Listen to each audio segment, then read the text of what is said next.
दोनों हाथ उठाकर बहनें खास बड़े आवाज से बोले, भारत माता की, दंतेश्वरी माई की, छत्तीसगढ़ महतारी की।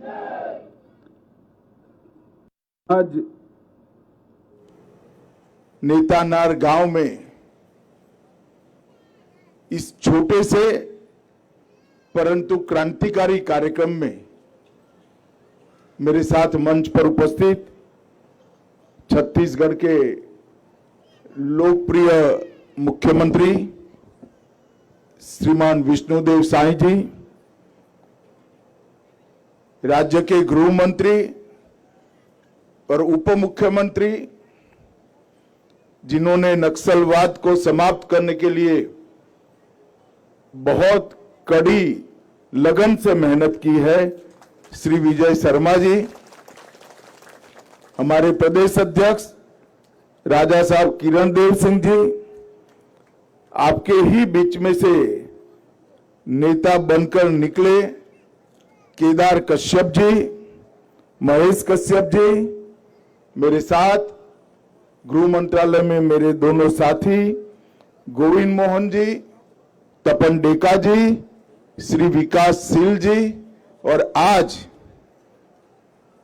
यहां पर नेतानार गांव के और आसपास के गांव के सभी आए हुए प्यारे भाइयों बहनों को मेरा नमस्कार, जोहर। आज आप सबके लिए और विशेष कर मेरे लिए बहुत ऐतिहासिक दिन है। शायद आप लोगों को अभी इसका महत्व समझ में नहीं आएगा, परंतु मैं आपको भरोसा दिलाकर जाता हूं कि 6 ही माह में ये अभी एक सरकारी कार्यक्रम दिखता हुआ एक केंद्र यहां के आदिवासी भाई बहन और बच्चों से हरा भरा और हंसता खिलता दिखाई पड़ेगा। इस तरह से हम इसको प्रवित करेंगे। आज मैं जिस भूमि पर खड़ा हूं वो भूमि अपने आप में भारत के हर नागरिक के लिए एक तीर्थ समान भूमि है। शहीद वीर गुंडाधुर की ये जन्मभूमि है, कर्म भूमि है। अभी मैं इनकी प्रतिमा के सामने नतमस्तक होकर आया, इनके परिजनों को भी मिला। 1910 में ये हमारे वीर आदिवासी नेता ने भूमकाल विद्रोह के नाम से स्वतंत्रता संग्राम की शुरुआत की। विदेशी शासन के खिलाफ बस्तर के आदिवासियों की लड़ाई को लड़ने का काम शहीद वीर गुंडाधुर ने किया था, और आज उन्हीं से प्रेरणा लेकर आज तक नेतनार का एक कैंप 2013 से सुरक्षा कैंप था, अब वो सेवा कैंप बनकर आदिवासियों की सेवा करेगा। मुझे बड़ा हर्ष है कि छत्तीसगढ़ शासन ने भी इसका नाम शहीद वीर गुंडाधुर के नाम से रखा है। ये हमेशा हमें याद दिलाएगा कि एक जमाने में यहां एक साथ 6 पुलिस कर्मियों की हत्या कर दी गई थी। यहां के स्कूल उजाड़े गए, यहां के अस्पताल उजाड़े गए, यहां पर राशन नहीं पहुंचने दिया, यहां रोजगारी और शिक्षा नहीं पहुंचने दी, बैंक की तो कल्पना भी नहीं आने दी। और आज वही जगह पर जहां हमारे 6 जवान शहीद हुए थे, वहां गरीब आदिवासियों की सेवा करने का एक तीर्थ स्थल बनने का काम आज शुरू हो रहा है। मित्रों, जब हमने नक्सलवाद के खिलाफ लड़ाई की शुरू की। दिल्ली के बड़े बड़े बिल्डिंगों में बैठकर कागजों पर और कंप्यूटर पर इसका चित्रण देखते थे, मगर 2020 में जब मैं यहां आया तब इसकी विभीषिका कैसे मेरा रूबरू परिचय हुआ। ढेर सारे आदिवासी भाई बहन जिनका कोई दोष नहीं था, खेत में जाते थे और आईडी से उनके पैर उड़ गए। ढेर सारे बच्चों को स्कूल से ही उठाकर पूरे जीवन के लिए नक्सलवादी बनाया गया और जनता ना सरकार के न्याय के नाम से कई निर्दोषों को सार्वजनिक रूप से फांसी देने का काम किया गया। देश आजाद तो हो गया, मगर आजादी यहां तक पहुंचने नहीं दी। ना बिजली आई, ना पानी आया, ना स्कूल रही, ना सरकार का सस्ता अनाज का फायदा मिला। और जब नक्सलवाद का समाप्ति का संकल्प लिया गया, इसका उद्देश्य नक्सलवादियों को समाप्त करना नहीं था। उसका उद्देश्य इस क्षेत्र के गरीब आदिवासियों के जीवन में वो सभी सुविधाएं जो बड़े बड़े शहरों में होती है वो आपके बच्चों के लिए ला पाए, ये हमारा उद्देश्य था। और मुझे हर्ष है, नियत निर्ला नार के नाम से एक योजना चलाकर हमारे मुख्यमंत्री, उप मुख्यमंत्री और केदार कश्यप हर गांव में सस्ता अनाज की दुकान खोल रहे हैं, हर गांव में प्राथमिक स्कूल खोल रहे हैं, हर गांव के बीच में एक समूह पीएचसी और सीएचसी खोल रहे हैं, हर गरीब को घर तक पीने का पानी पहुंचाने का काम हो रहा है, आधार कार्ड बन रहे हैं, राशन कार्ड बन रहे हैं। हर महीना प्रति व्यक्ति प्रति माह 7 किलो चावल गरीबों को दिया जाता है और 5 लाख तक का पूरा इलाज दिल्ली तक जहां भी जाना है वहां मुफ्त में करने का मोदी जी का योजना भी अब यहां तक पहुंच चुका है। मित्रों, मैं मानता हूं यह बहुत बड़ी उपलब्धि है और वो इसलिए संभव हुआ है कि आदिवासी कल्याण के नाम से जो लोग मशीन गने लेकर, बंदूक लेकर यहां भय और आतंक फैलाए थे, हमारे सुरक्षा बलों ने उनको समाप्त भी किया है। और हमने जो लोग पुनर्वास के लिए सहमति दिए, ऐसे 3000 युवक युवतियों को छत्तीसगढ़ सरकार और भारत सरकार मिलकर उनके पुनर्जीवन का, पुनर्वसन का काम कर रही है। ये 3000 में से भाइयों बहनों 2000 लोग ऐसे हैं जिनको अक्षर ज्ञान भी नहीं है, लिखना पढ़ना भी नहीं आता है। हमने प्रौढ़ शिक्षा का कार्यक्रम चलाकर यहां पर राष्ट्रीय स्वयंसेवक संघ के स्वयंसेवक उनको लिखना पढ़ना भी सिखा रहे हैं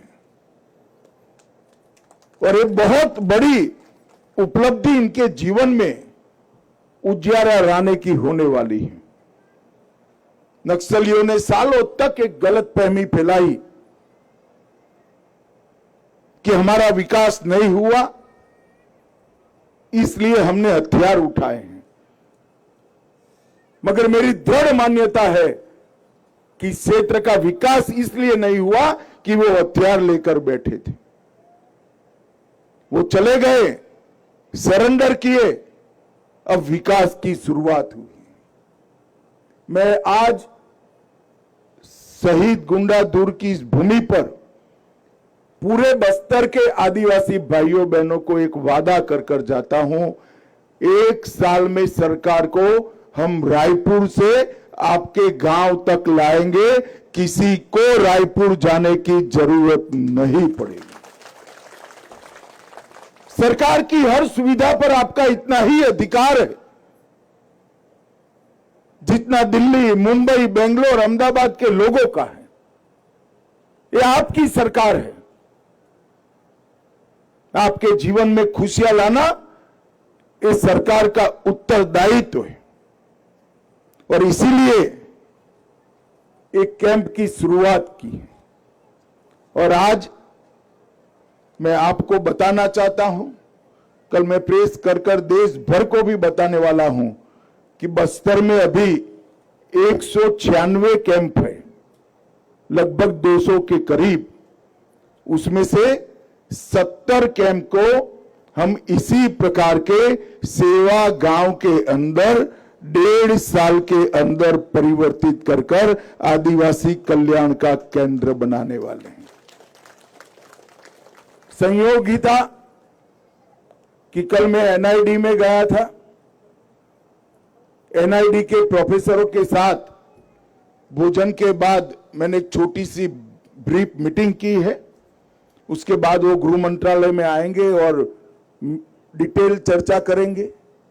हमने कैंपों को अच्छे तरीके से डिजाइन करने के लिए एनआईडी को प्रोजेक्ट देने वाले हैं और एक कैंप का डिजाइन कंप्लीट होगा, संपूर्ण होगा, जिसके अंदर बैंकिंग की भी सुविधा होगी, आपका आधार कार्ड भी बनेगा, आपका राशन कार्ड भी बनेगा, सरकार की योजना के पैसे यहीं से आपको मिल जाएंगे।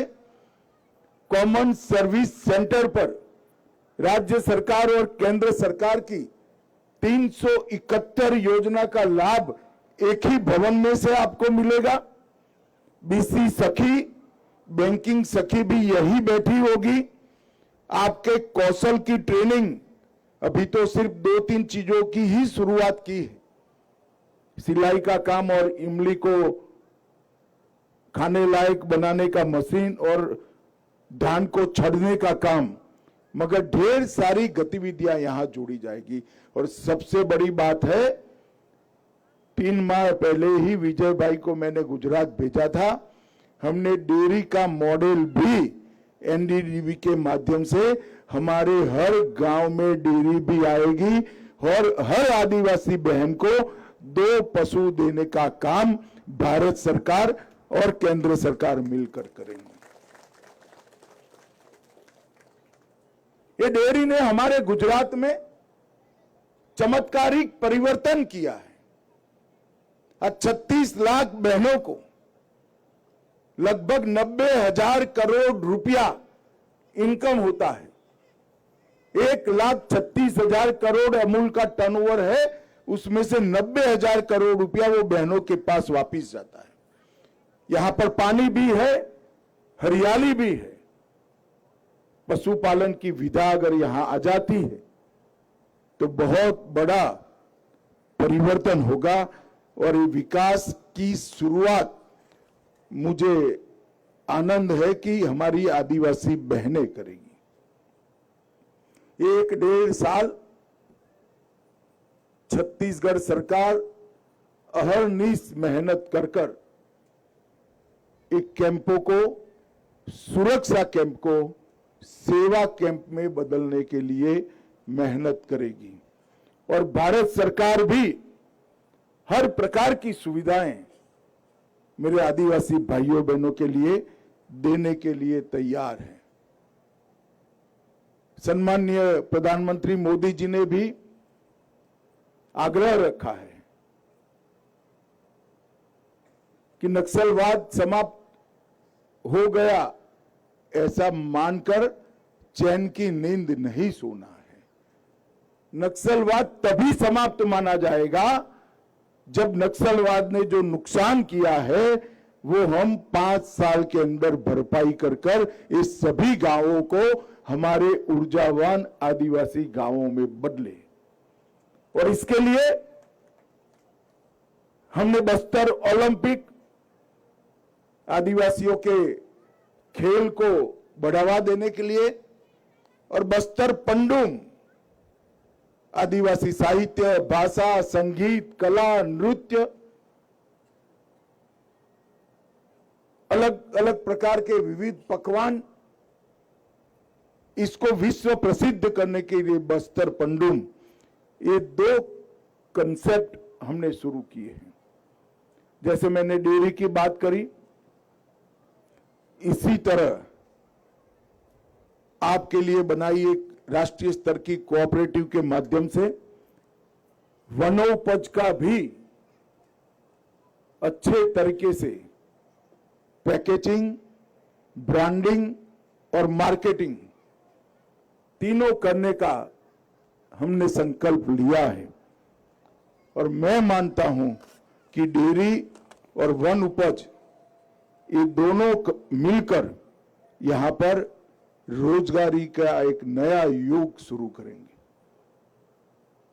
मित्रों, जब गांव में बिजली आती, अभी बहन कह रही थी हमारे गांव में बिजली आ गई है, हमारे गांव में शुद्ध पीने का पानी आ गया है और मुफ्त चावल मिल रहा है, तब आपके जीवन के अंदर बहुत बड़ा परिवर्तन होगा। अब धान उगाइएगा जरूर, मगर वो धान आपका सरकार 3100 रुपया से खरीद लेगी, आपके खाने का चावल सरकार मुफ्त में देगी। तो धान का पैसा आपके बच्चों के विकास के लिए बच जाएगा, डेयरी का पैसा आपके बच्चों के विकास के लिए बच जाएगा, और वन उपज का पैसा भी आपके बच्चों के विकास से बच जाएगा।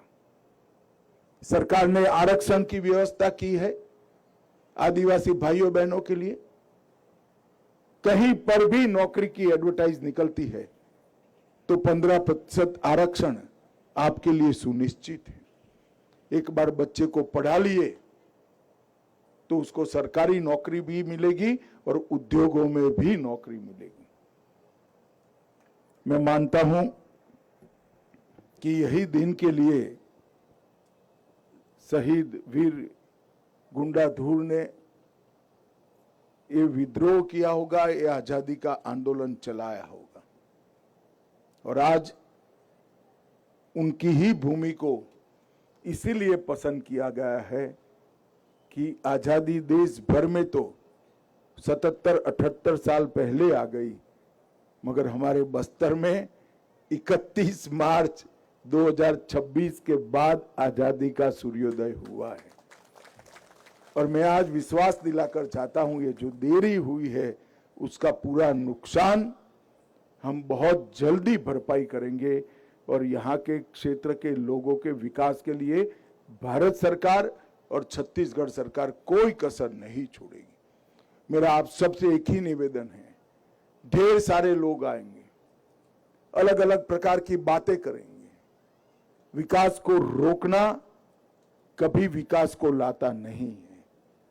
विकास को हम गति देंगे तो ही विकास का फायदा हम तक पहुंचेगा।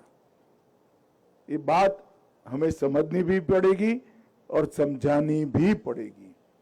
अंत में फिर से एक बार गांव के सभी आदिवासी भाइयों को मन पूर्वक बहुत बहुत शुभकामनाएं देना चाहता हूं कि आज आपके गांव से जो शुरुआत हुई है, ये पूरे बस्तर में 70 कैंप जब ऐसे बन जाएंगे, ये हमारे लिए एक नया आजादी का भी दिन होगा और सूर्योदय का भी दिन होगा।